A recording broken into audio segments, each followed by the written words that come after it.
আপনার আব্বা মারা যাচ্ছে, আপনার শ্বশুর মারা যাচ্ছে, এত বড় রসগোল্লা নলেন গুড়ের বাবা আওয়াজ সে লোকটা মরছে কোথায়, কানের কাছে একটু কলেমা পড় বসে বসে, তার একটু কাছে গিয়ে আল্লাহর কালাম থেকে কিছু পড়ে ফু দে, রসগোল্লা খা। ছাগল কথা। যখন বেঁচে ছিল কোনোদিন খাইয়েছ? বেঁচে থাকা অবস্থায় বাপের ভাত দেয় নাই, শ্বশুর সারা জীবন বেঁচে ছিল, কোনদিন একটা মিষ্টি কিনে দেয় নাই, শ্বশুর মরণের সময় হয়ে এসছে, এবার নাটক শুরু করছে, ড্রামা। কারণ সকলে বললো দেখেছো কি জামাই রে বাবা, বড় জামাইটা মির্জাফর জানিস, শ্বশুর মরে যাচ্ছে মিষ্টি আনেনি। এই জন্য নলেন গুড়ের 10 টাকার মাল 20 পিস এনে শ্বশুর খাবে না। ওই সময় খাওয়ার সময় না মরার সময়? আরে বলছেন না কেন? মরার সময়। মরার সময় কানের কাছে ইয়াসিন পড়লে হয়তো আল্লাহ মরণের কষ্টটা কমিয়ে দিতে পারেন। সুবহানাল্লাহ বলো। মরণের সময় যদি কেউ, আল্লাহর নবী বলেছেন তোমরা মরণের আগে মৃত্যুর পূর্ব মুহূর্তে মুমূর্ষু ব্যক্তির কাছে বসে বসে কলেমা শোনাও, নট কলেমা পড়াও। কি বললাম বুঝতে পারলেন না? কলেমা শোনাও, কলেমা পড়াও না, কলেমা শোনাও। কেন শোনাতে বলেছে? একজন ব্যক্তি মারা যাচ্ছে, ধরুন সেই হারুনের মা মারা যাচ্ছে, আর বাড়ির মেয়েরা বসে বসে কাঁদছে, না ওটা কান্নার সময় নয় ভাই। ওই সময় 3-4 জন বসে বসে ওই অসুস্থ ব্যক্তির কাছে বসে কলেমা শোনাবে। লা ইলাহা ইল্লাল্লাহ, জোরসে বলো, লা ইলাহা ইল্লাল্লাহ, লা ইলাহা ইল্লাল্লাহ, লা ইলাহা ইল্লাল্লাহ মুহাম্মাদুর। এইটা বারবার শোনাবে। ওই অসুস্থ ব্যক্তিটা যদি একবার মুখ দিয়ে শেষ কথা বলে লা ইলাহা ইল্লাল্লাহ, আল্লাহ তাআলা এই অসুস্থ ব্যক্তির পাপটা maaf করে দিয়ে আল্লাহর দয়ার জান্নাত তিনি দান করে দেবে। আর নলেন রসগোল্লার গুড়, রসগোল্লার নলেন গুড়ের রসগোল্লা লাল মাল একটা 15 টাকা 20 টাকা পিস। সবে গলার কাছে হুলকুমের কাছে এসে শ্বাসকষ্ট শুরু হয়েছে, বাবা গো পানি দাও। সেই সময় 20 টাকার নলেন গুড়ের মাল ভিতরে দিয়ে আঙুল দিয়ে ঠেসে দিয়েছে, জোর করে মেরে দিয়েছে, তাই না? এই কলেমাটা পড়, কোরআন শরীফটা পড়, ওর কাছে একটু ইয়াসিনটা পড়, ওসব হুঁশ নাই। বেঁচে কি 2 ঘন্টা থাকতো, এমন গুড় দিয়েছে মাল এমনি জাম হয়ে গেছে, রাস্তা বন্ধ, তার পাইপ জাম করে দিয়েছে না, তাই না? এটা নিয়ম। হ্যাঁ, সবচাইতে মানুষের কষ্টটা হয় মরণের কষ্ট। বাবাজিরা আল্লাহ ভাইরা, কি কষ্ট হয়? ফালাউলা ইদা বালাগাতিল হুলকুম ওয়া আনতুম হিনাইযিন তানজুরুন ওয়া নাহনু আকরাবু ইলাইহি মিনকুম ওয়ালাকিন লা তুবসিরুন। 27 নম্বর পারা 16 নম্বর পৃষ্ঠা 3 নম্বর লাইনে 83 নম্বর আয়াত, সূরার নাম ওয়াকিয়া। ফালাউলা ইদা বালাগাতিল হুলকুম, আল্লাহ বলছেন তোমাদের মৃত্যুটা যখন গলার কাছে চলে আসবে, হাত যখন সেলাইন নেবে না, মুখে ওষুধ দিচ্ছে কাজ হচ্ছে না, কপাল যখন ঘেমে যাচ্ছে, যখন আর মুখে ভাষা নাই, চোখে জাল পড়ে গেছে, ঈমানদার ব্যক্তির একটা আলামত বলে যাচ্ছি শোনেন। যদি কোনো মানুষের মৃত্যুর সময় কপালটা ঘেমে যায়, বুঝতে হবে মৃত্যুটা হয়েছে তার ঈমানি অবস্থায়। সুবহানাল্লাহ বলবেন? থাক থাক বলে বেকার কষ্ট দিয়ে লাভ নাই, আমি বলি। মরণের সময় কপালটা ঘেমে যাবে, আর কি হবে? নিজের থেকে সে কলেমা পড়ার চেষ্টা করবে। বলুন সুবহানাল্লাহ। বাবাজিরা আল্লাহওয়ালা ভাইরা, আমার সোনামণি মা বোনেরা যারা বসে আছেন কোরআন শুনছেন, আমি যদি কলেমার রাস্তার উপর না চলি, নামাজের রাস্তার উপরে না থাকি, মরণের সময় আমার মুখে কলেমা আসবে? আমার মুখে তো হিন্দি গান আসবে, আমার মুখে তো সিরিয়ালের নাম আসবে, আমার মুখে তো নায়ক নায়িকার নাম আসবে। আর আমি যদি দিনে কলেমা পড়ি, নামাজ যদি ট্রেনিং করি, আমার বাড়িতে যদি দিন থাকে, আর মরণের সময় আমার জবান থেকে কলেমা জারি হয়ে যাবে। জোরে বলো। আল্লাহ কি বলছে? ফালাউলা ইদা বালাগাতিল হুলকুম ওয়া আনতুম হিনাইদিন তানজুরুন ওয়া নাহনু আকরাবু ইলাইহি মিনকুম ওয়ালাকিন লা তুবসিরুন। চক্ষু যখন বন্ধ হবে, হাত যখন থামবে না, কপাল যখন ঘেমে যাবে, মুখে ভাষা থাকবে না, মিষ্টি পাশে দেবে মুখে, ও মিষ্টি ভিতরে যাবে না, ডাক্তার বলবে সেলাইন খুলে ফেলো, আর বেশিক্ষণ বাঁচবে না। কণ্ঠ যখন বন্ধ হবে, সবাই তখন তাকিয়ে থাকবে, আমার শ্বশুর মনে হয় বাঁচবে না। আল্লাহ বলছে, আমি আল্লাহ সারা জীবন তাকিয়েছিলাম, তুমি আল্লাহর দেখতে পেলে না। তোমার জন্ম বয়সে ছিল কাজ, নামাজের সময় হতো না, আর মরণের সময় অজুহাত দিয়ে ক্ষমার রাস্তা পাওয়া যাবে না। তাই হাতে আছে সময় বন্ধু, নামাজ কাজা করো না। আজরাইল একবার এসে গেলে তোমাকে না নিয়ে ঘরে যাবে না। যাবে যাবে যাবে। এসে দেখছে রাত্রিবেলা কানে ব্লুটুথ দিয়ে হিন্দি গান, কি মজা করে শুনছে। আজরাইল বলছে ঠিক আছে শুনে নে, কালকে আসবে। তাই তো নাকি? হ্যাঁ, এরকম সিস্টেম আছে। এসে দেখছে স্বামী স্ত্রী দুজনে উলঙ্গ হয়ে নাপাক অবস্থায় বেলা 9টা পর্যন্ত শুয়ে আছে। আজরাইল এসে বলছে তওবা তওবা তওবা, এই তোরা একটু ঠিক হয় না, আমি বিকেল 4টার সময় আসছি। আসবে তো? আসবে আসবে না, আসবে আর বলবে চল, কোনো সুযোগ নাই। ডেকে আনি, একটু দেরি কর, গোসল করি, নামাজ পড়ি, সুযোগ দেবে না। ধরবে আর কথা বলার সময় নাই, কথা বলার সুযোগ দেবে না, বাপ বলতে দেবে না। তার নাম হচ্ছে মালাকুল মাউত। বাপ বলতে বাবা চুপ কর, আব্বা এখন বাপ চলবে না, এখন চল উপরে চল। তার নাম কি? মৃত্যু। তৈরি আছেন তো? তৈরি আছেন মরণের জন্য ইনশাআল্লাহ? বলেন হ্যাঁ তৈরি আছে। তৈরি আছে সে বোঝা যাচ্ছে। আল্লাহ আমাদের সকলকে মৃত্যুর প্রিপারেশন নেওয়ার তৌফিক দেন, বলুন আমিন। মৃত্যুর জন্য তৈরি থাকবেন কি? 5 ওয়াক্ত নামাজ ইনশাআল্লাহ বলেন। ইনশাআল্লাহ 5 ওয়াক্ত নামাজ, কাপড়টা পাক রাখবেন, পেশাব করবেন, পানি নেবেন, নাপাক হয়ে গেলে গোসল করে নেবেন, মিথ্যা বলবেন না, কোনো দিন জেনে শুনে কোনো মানুষের গীবত করবেন না। এই কাজটা সবচাইতে বাড়ির মেয়েরা বেশি করে। কি কাজ? 4টে মেয়ে যদি এক জায়গা হয়, তখন বাড়ির বউরা কি বলবে? আমার দুর্ভাগা কপাল, আমার সব ভালো, কিন্তু শাশুড়িটা পুরো ফেরাউনের মা। কি বুঝলেন? আরেকটা বউ বলছে ওর দুঃখ তুই রাখ, আমার শাশুড়ি সে তো আবু জাহেলের খালা, সে এক ডেঞ্জারাস মা, শাশুড়ির নামে চালাচ্ছে। কি বুঝলেন? গীবত। আর কোরআন কি বলছে, নবী কি বলছে? আল গীবাতু আশাদ্দু মিনাজ জিনা। গীবত পরনিন্দা হলো জেনার চাইতে বড় অপরাধ।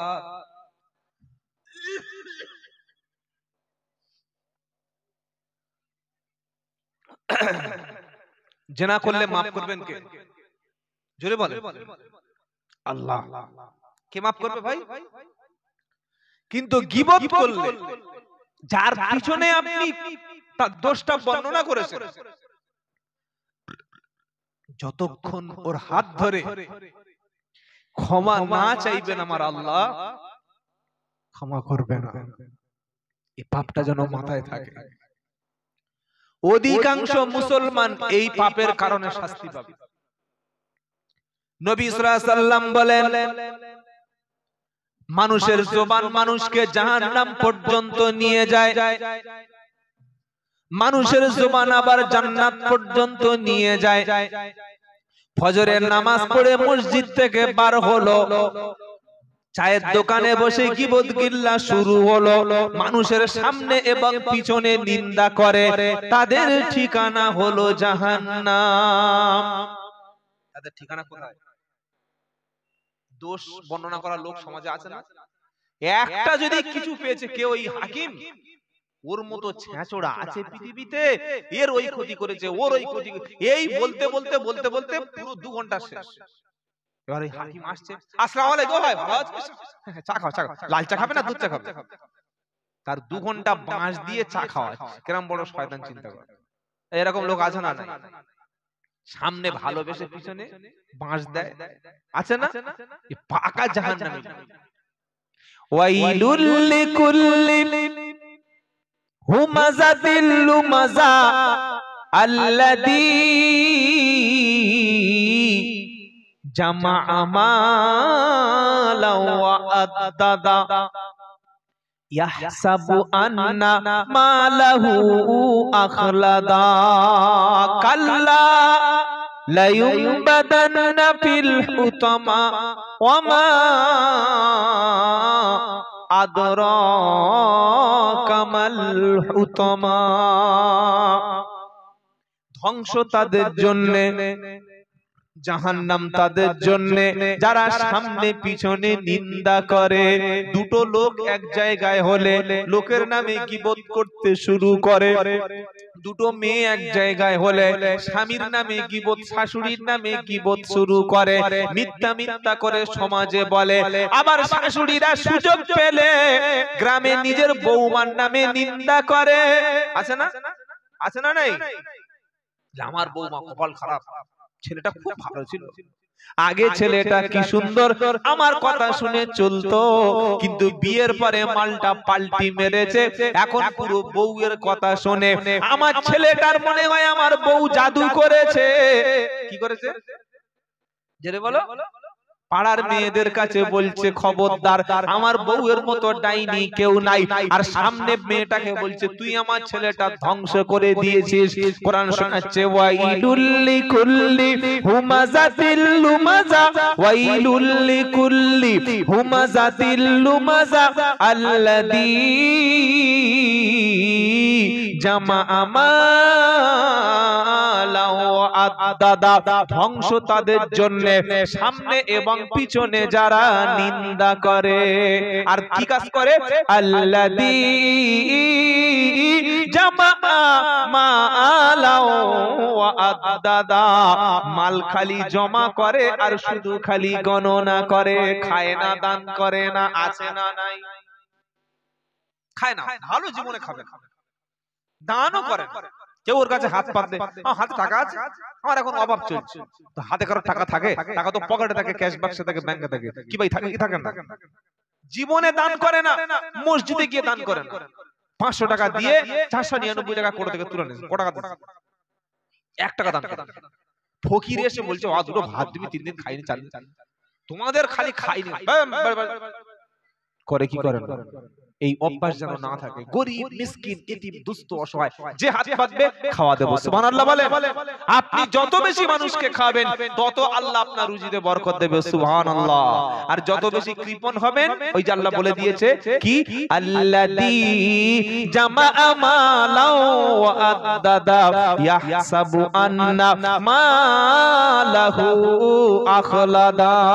মাল শুধু জমা করে, মাল শুধু টাকা গণনা করে, খায় না, দান সদকা করে না, আর মনে করে আল্লাযী জামাআ মালা ওয়া আদ্দাদা ইয়াহসাবু আন্না মালাহু আখলাদা। মনে মনে করে মাল সম্পত্তি সবগুলো সারা জীবন আমার সাথে থাকবে। মনে করছে পুরো মরে যাচ্ছে। বউ বলছে কই গো জমি লিখবে না? বলছে বুড়ি মুখ সমান করে দেব, জমি চাইবি না। মেয়েটা বউ জমি দেয়নি। মেয়েরা এসে বলছে আব্বা 5 বিঘে জমি, 2টো ছেলে 3টে মেয়ে, জমিগুলো তোমার তো মরণের সময় হয়ে গেছে, আব্বা জমি কি তুমি ভাগ করবে না? তখন বুড়ো একটা বাজে কথা মুখ খারাপ করে বলছে জমি তোদের নামে দেব না, জমি দিয়ে দিল ছেলেদের নামে, মেয়েদের নামে জমি দেয় না। মরণ যখন এসে গেল তখন বড় ছেলে বলছে মা আব্বা কি এখনো বেঁচে আছে? বলছে তোর আব্বার জন্য ডাক্তার আন। ডাক্তারখানায় গিয়ে বলছে ডাক্তার আমার আব্বার অবস্থা ভালো না, ছুটোছুটি করে চলো। ডাক্তার দেখে বলছে তোমার আব্বার হায়াত নাই, তো বলছে এখনো বেঁচে আছে। বললে ওর এবার কঠিন রোগে আক্রান্ত হয়েছে। বললে এমন কোন ওষুধ আছে পুরোটার ঘুম পড়িয়ে দাও, 3 বিঘে জমি একা ছাড়বো। যে বনের সম্পত্তি খেয়েছে, নিজের নিজের ভাইদের জমিগুলো খেয়েছে, এই ব্যক্তিকে আমার আল্লাহ কখনো ক্ষমা করবে না।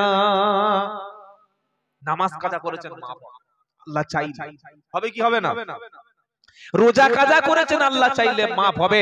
হয়তো কোন একটা ভালো কাজ করতে পারেন নাই, মাফ হবে। আল্লাহ চাইলে ক্ষমা করতে পারে, আবার চাইলে তিনি শাস্তি দিতে পারেন। কিন্তু বোনের সম্পত্তি, মেয়ের সম্পত্তি, ভাইদের সম্পত্তি যদি কেউ ঠকায়, জীবনে কখনো ক্ষমা হবে না। ওই বোনটা যদি ক্ষমা না করে। জলসার দিন তো সবাই বাড়িতে এসছে, বোন এসছে কি গো? বোন কি জলসার দিন বাড়িতে দাওয়াত করে এনেছি? 4টে শালি, 4টে ভাড়াবাই দুদিন আগে থেকে চলে এসছে।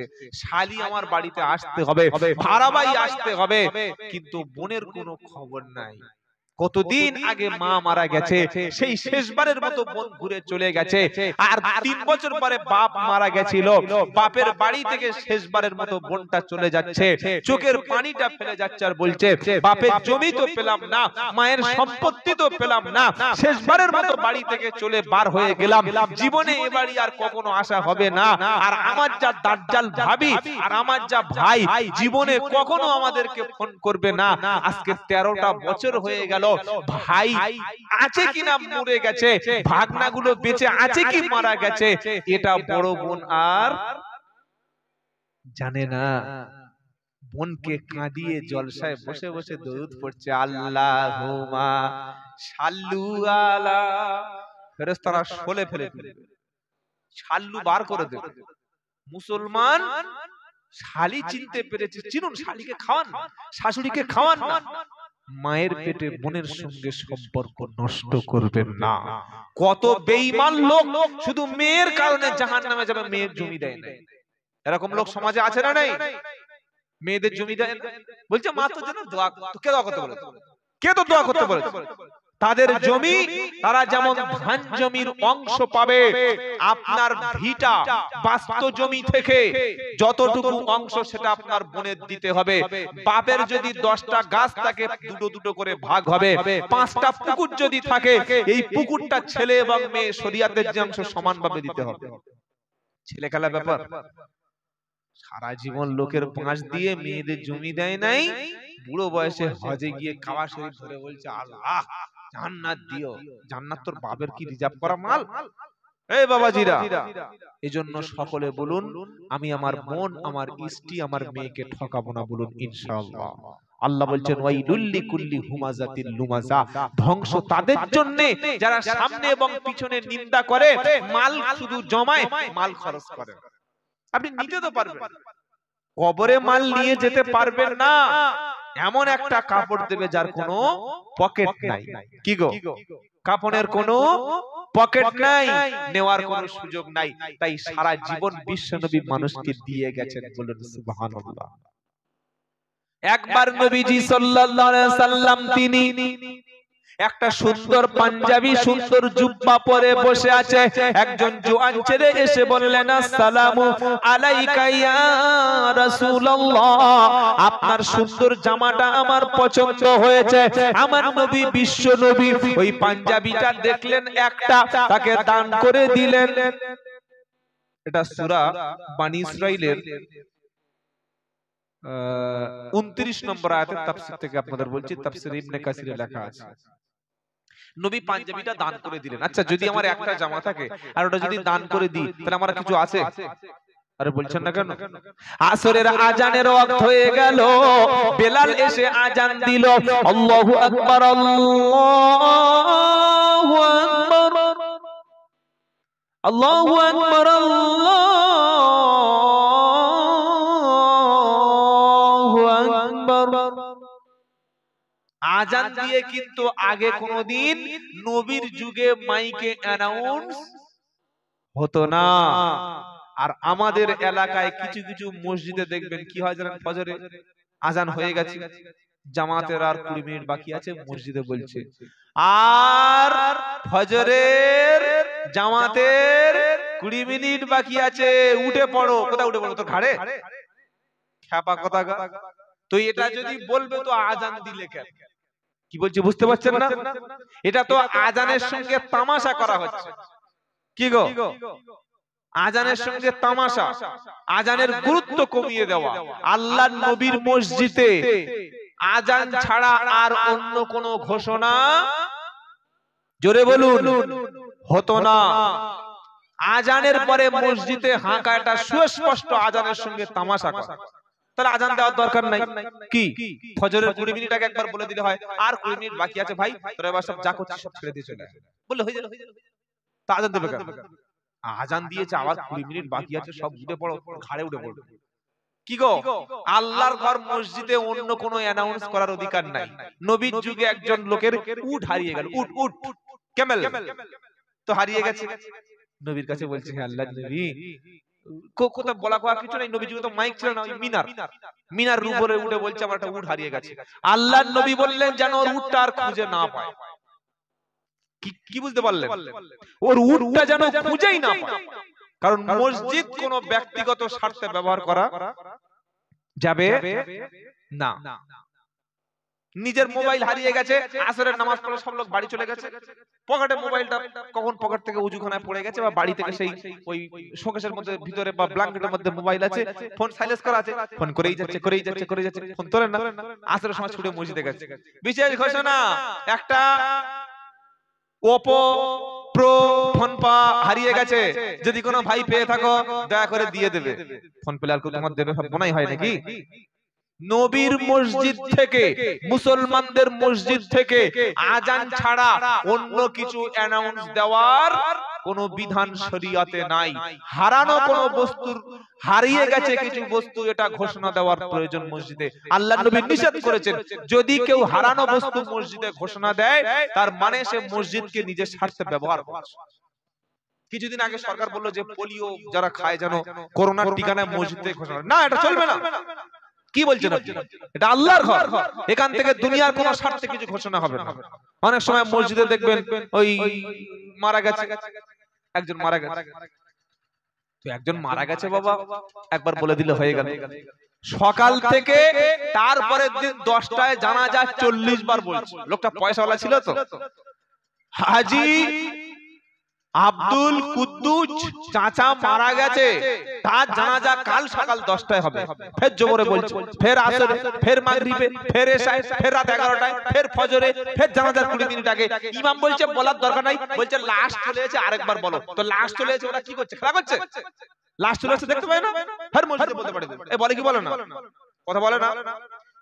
এটা তোমার কে বলতে বলেছে? মসজিদ তোমার বাপের মরার ঘোষণার জন্য মাইক কেনা হয়েছে?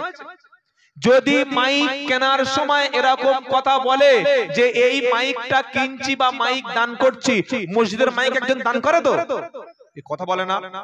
মসজিদের মাইক কেউ দান করে তো নাকি সরকার দেয়? দেয় না।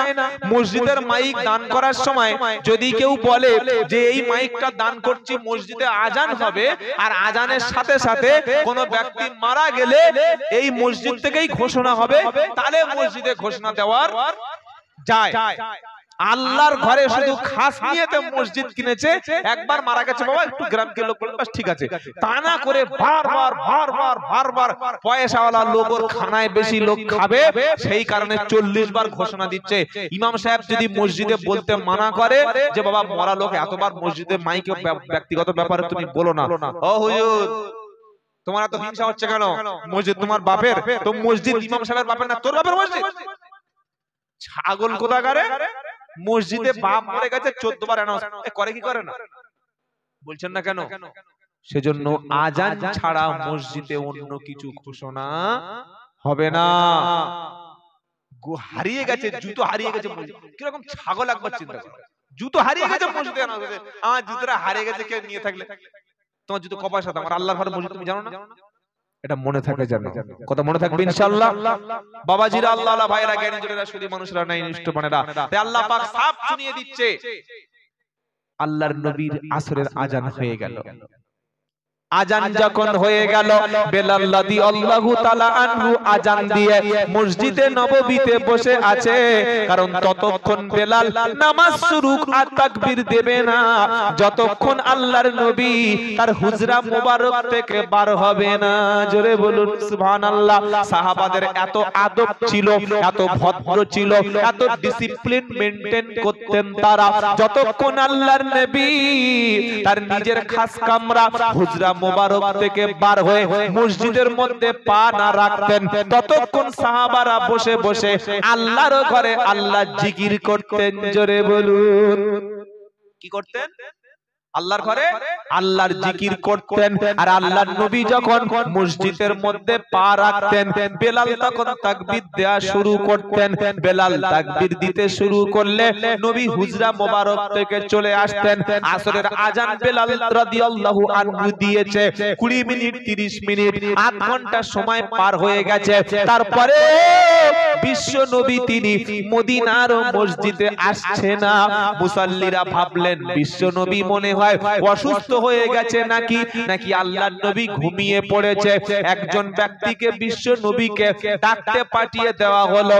আর আমার নবী এত ভদ্র নবী, তার শরীরের জামাটা একটু আগে তো তিনি একজনকে দান করে দিয়েছিলেন, এখন খালি গায়ে কি নবী মসজিদে যাবে? খালি গায়ে যাবে? খালি গায়ে যাবে? হ্যাঁ না না বলুন। আরে সবাই বলবেন তো খালি গায়ে যাবে না। সবে টাটকা বিয়ে দিয়েছে ছেলের বৌমার বয়স 19, ফার্স্ট ইয়ারে পড়তো, বিয়ে দিয়েছে। আর শ্বশুরের মানে ছেলের বড় ছেলের বিয়ে হয়েছে, শ্বশুরের বয়স এখন 32 হয়নি। 32 থেকে 33 বয়স, টাটকা শ্বশুর। সকালবেলা শীতকালে 10টার সময় গোসল করে একদম ওই রকম হ্যান্ডসাম চেহারা, সিক্স প্যাক আর এরকম হানি সিংয়ের মতো গোপ আর মাথাটা চুল কালো কুসকুসে। বলছে ও বৌমা, বৌমা একটু ওই বডি অয়েলটা এনে আমার একটু পিঠে দিয়ে দাও দেন, পিঠে একটু পায়ে একটু দিয়ে দাও দেন। কোন যুবতী নতুন বিবাহিতা ইয়াং মেয়ে ছেলের বউকে দিয়ে টাটকা জোয়ান শ্বশুর বডি অয়েল মালিশ করতে পারবে? বুড়ো লোক বললে হবে, জোয়ান লোক তো বলতে হবে। কি গো এই পারবে? পারবে? আমাদের সমাজে করে কি করে না। শাশুড়ি বলছে ও মা তোদের আক্কেল শরম নাই? তোর শ্বশুরটা বসে আছে, পিঠে একটু তেল দিয়ে আয়, পায়েটা লেগে গেছে, পাটা একটু টাইগার বাম দিয়ে ডলে দে, পাটা একটু টিপে দে। তো তোর কি হয়েছে? তোর কি হয়েছে সমাজে? জন মেয়ে তার এখন যৌবন আছে, শ্বশুরের যৌবন আছে, যদি ফেতনা করে, ফেতনা হতে পারে কি পারে না? কথা বলে না। আপনারা দেখেন নাই উত্তর ভারতে জন্ম দেওয়া বাপ তার 25 বছর মেয়েকে বিয়ে করেছে, দেখেন নাই? কথা বলে না। হ্যাঁ, জন্ম দেওয়া বাপ নিজের মেয়েকে বিয়ে করেছে এবং গর্বের সঙ্গে বলছে আমরা গর্বিত। এখনো আপনি ভাবছেন কেমন আরো 500 বছর বাকি আছে, 2000 বছর বাকি আছে নাকি? কোন সমাজ এসে গেছে ভাবুন। এজন্য এরকম ফিতনা থেকে সাবধানে থাকবেন। শ্বশুরকে তার পুত্রবধূ, হ্যাঁ শ্বশুর বৃদ্ধা লোক, বুড়ো মানুষ, নড়তে পারে না, শরীরে কোনো তাগত নাই, গালে পানি দিচ্ছে গড়িয়ে যাচ্ছে, হা করে শুয়ে আছে, বাড়ির মেয়েরা গিয়ে একটু পায়টা একটু ম্যাসাজ করে দিচ্ছে। একদম জোয়ান শ্বশুর দুপুরে শুয়ে আছে, বলে একটু বডি অয়েল দিয়ে এসো। বডি অয়েল দিতে পারে, কোথায় তেল দেবে ভালো করে বুঝে নাও। ছি ছি তো বাস্তা এগুলো চলে? বলছে একটু নখটা কেটে দাও, শ্বশুরের নখ কেটে দাও, শাড়ি কেটে দাও। আল্লাহ আমাদের এই সমস্ত ফিতনা থেকে মাফ করুক, সকলে বলুন আমিন। জোরে বলুন আমিন। বেটা ছেলে হাফ প্যান্ট পরে ঘুরছে রাস্তায়, আর মেয়ে ছেলে তার যুবক ভাইদের সামনে একটা গেঞ্জি আর একটা প্যান্ট পরে ভাইদের সামনে ঘুরছে। লজ্জা শরম হায়া ধুয়ে মুছে সব সাফ হয়ে গেছে। ইয়ং মেয়েটা ভাইদের কাছে কোন আক্কেলে এরকম ড্রেস পরে ঘোরে? ওর আক্কেল শরম নাই? মাথা ওর মা নাই, বাপ নাই, মাথায় কাপড় দিতে পারে না? ছি ছি ছি ছি। মা কিচ্ছু বলে না, বাপ কিচ্ছু বলে না, ভাইও কিছু বলে না। কি গো এটা চলে? আল্লাহর নবী সাল্লাল্লাহু আলাইহি সাল্লাম এত ভদ্র, বেটা ছেলে যদিও তার শরীরটা নাভি থেকে হাঁটু পর্যন্ত বেটা ছেলের ঢেকে রাখা ফরজ, কোন বেটা ছেলে যদি নাভি থেকে হাঁটু পর্যন্ত ঢেকে নেয় তার ফরজটা ফরজটা ঢাকা হয়ে গেল, সতর ঢাকা হয়ে গেল। কোন বেটা ছেলে যদি খালি গায়ে থাকে, পাপ নাই, তবে এটা কিন্তু ভদ্রতার খেলাফ, এটা তাকওয়ার অভাব। কোন বেটা ছেলে এরকম খালি গায়ে ঘুরলে শরীয়তে কোনো পাপ হবে না, কিন্তু ওই বেটা ছেলের চেহারা দেখে কোন নারী যদি ফিতনায় পড়ে সেখানে কিন্তু সমস্যা আছে। আল্লাহর নবী সাল্লাল্লাহু আলাইহি ওয়াসাল্লাম এত ভদ্র ছিলেন, কখনো খালি মাথায় পেশাব করতে যেতেন না, কখনো খালি মাথায় খাবার তিনি খেতেন না, জনসমক্ষে তিনি খেতেন না, তিনি সবার সামনে দাঁত বার করে ভিলেনদের মতো হ্যাঁ হ্যাঁ করে কখনো হাসতেন না। নবীজি কোন ব্যক্তির পার্সোনাল লাইফ নিয়ে কখনো আলোচনা সমালোচনা করতেন না। হাঁটুর উপরে কাপড় তিনি বিনা কারণে জীবনে কখনো তুলতেন না। নবী সাল্লাল্লাহু আলাইহি সাল্লাম এত ভদ্র নবী, শুধুমাত্র গায়ে কোনো পাঞ্জাবি নাই, ঘরের মধ্যে চুপ করে বসে আছে। একজন সাহাবা গিয়ে বললেন, হুজুর বেলাল তো আজান দিয়েছে অনেকক্ষণ, 30-35 মিনিটের চাইতে হয়ে গেছে, আসরের নামাজ কি আপনি পড়বেন না? নবী সাল্লাল্লাহু আলাইহি সাল্লাম বললেন, সাহাবা আমি তো নামাজ পড়তে যাব, কিন্তু যে পাঞ্জাবিটা পরে যাব ওই পাঞ্জাবিটা একজনকে আমি দান করে দিয়েছি, এখন পরে যাওয়ার মতো পাঞ্জাবি আমার কাছে নাই। এমন পরিস্থিতি যখন তৈরি হলো, আল্লাহ তাআলা জিবরাইলকে পাঠিয়ে এই সমস্যার সমাধান করে দিল। জোরে বলো সুবহানাল্লাহ।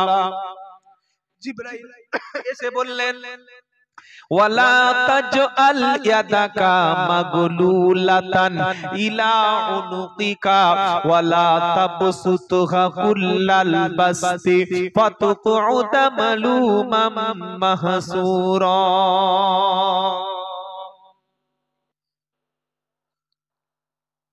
কত আর ওয়াজ করব বলুন তো, ওয়াজ করে করে দাঁত সব পেকে গেছে, সারাদিন সারা রাত বলতে হচ্ছে, আর ভালো লাগে কি গো?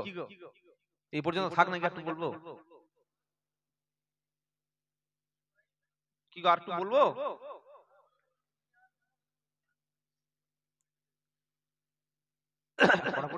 একটা বন্ধ হবে, চাঁদা ফাতরা বাবার নেই তো,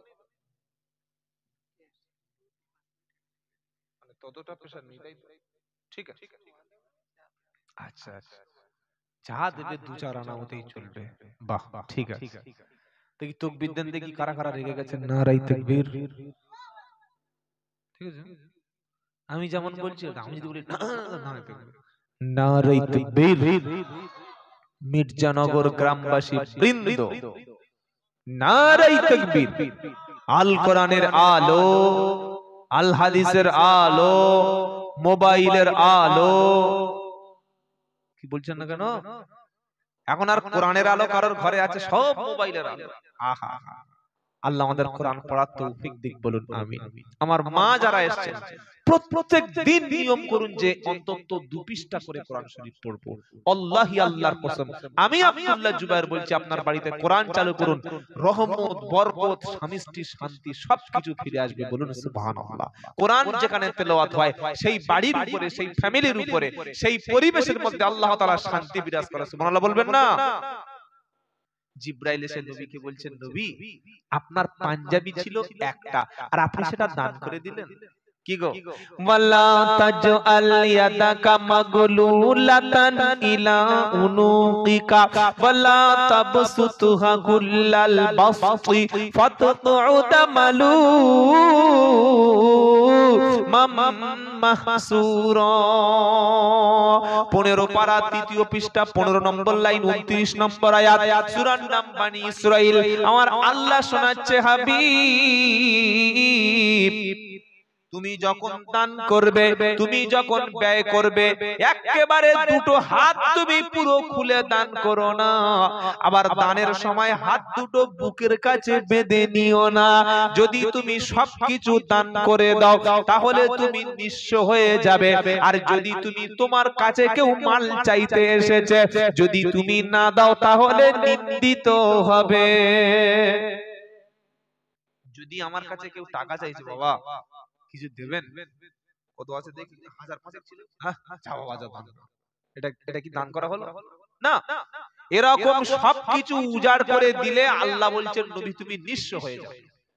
আবার যদি তোমার হাত দুটো গলার কাছে বেঁধে রাখা, এই দেবো না, আমার মাল হাত থেকে বার হবে না, তাহলে নিন্দা, বদনাম, অপমান, বখিল, কৃপণ, এটা বদনাম হবে কি হবে না?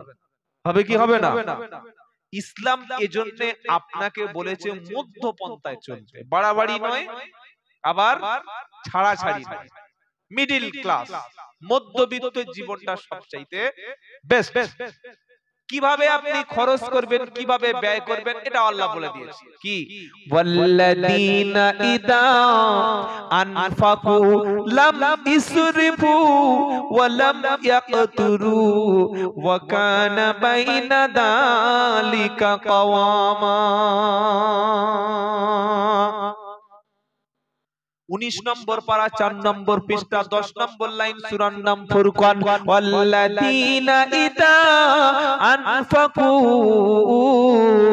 লাম ইসরিফু ওয়া লাম ইয়াকতুরু ওয়া কানা বাইনা যালিকা কাওয়ামা।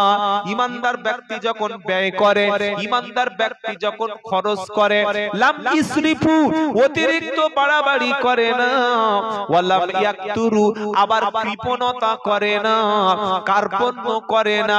কিরকম করে?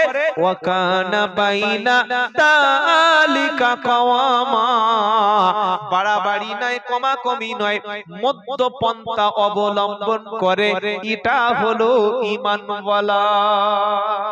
সুবহানাল্লাহ পড়ুন। সব ক্ষেত্রে মাঝামাঝি করবেন, বেশি বড় হয়েও না ঝড়ে পড়ে যাবে, খুব ছোট হয়েও না ছাগলে মুড়ে খাবে। কি গো? হ্যাঁ, এই কথাটাও আল্লাহর কোরআনের সঙ্গে মিলে যায়। অতি বড় হয়েও না ঝড়ে পড়ে যাবে, আর খুব ছোট হলে ছাগলে মুড়িয়ে খাবে। মাঝখানে থাকো তুমি, বেঁচে যাবে। কিছু কিছু মানুষ আছে জানেন, 300 টাকা যদি ইনকাম করে 500 টাকার মাছ কিনে আনে, খাওয়া দেখে মাছ, গোশ, ডাল, দুধ খেয়ে তারপরে দিন বাবা 200 টাকা ধার দিও, 200 টাকা ধার দিবি কেন? আর কালকে 500 টাকা সব মাল খেয়ে নিয়েছে, এইবার 200 টাকা ধার নিয়েছে, তুই কাজে গিয়ে টাকাটা শোধ কর, 8 টাকা কেন দেবে? ফোন করছে, ফোন তোলে না, কেটে দিচ্ছে। এবার যে টাকা পাবে সে বাড়িতে এসে এসে বলছে, মনি তোর আব্বা কই রে? তা বাড়ি আছে? বলছে আব্বা সেলিম কাকু এসেছে। সেলিম? হ্যাঁ।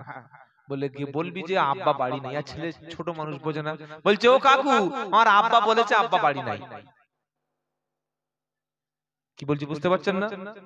সমাজে টাকা নিয়ে দেয় না এরকম লোক আছে না নাই? হ্যাঁ, টাকা নেই, টাকা দেয় কেন দিবি টাকাটা? 200 টাকা না দিলে তুই মরে যাবি। 1 টাকা যদি কারোর ফাঁকি দেন, কিয়ামতের দিন আল্লাহ বুঝিয়ে দেবে ঝামেলা। 1 টাকা কারণ মেরে দিবে।